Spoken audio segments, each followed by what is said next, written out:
Allez, on se penche sur la future revalorisation des retraites françaises, celle de 2026.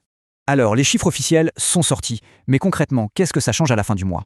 Eh bien, pour la grande majorité, on parle d'à peine une dizaine d'euros par mois. La question c'est, pourquoi si peu? Pour ça, il faut regarder comment le système est fait. En gros, le système a 2 étages, la retraite de base et la retraite complémentaire. Et c'est là que ça coince.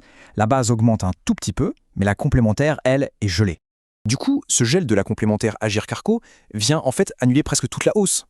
Pour bien voir l'impact, regardons ce que ça donne sur 5 profils types. On commence avec une petite retraite, un peu au-dessus du minimum. Résultat, à peine 7 euros de plus par mois. Maintenant, pour une pension qui se rapproche de la moyenne nationale. Là, le gain total grimpe à 9 euros, pas beaucoup plus. Et si on prend pile la pension moyenne d'un retraité en France? On arrive tout juste à la fameuse barre des 10 euros par mois.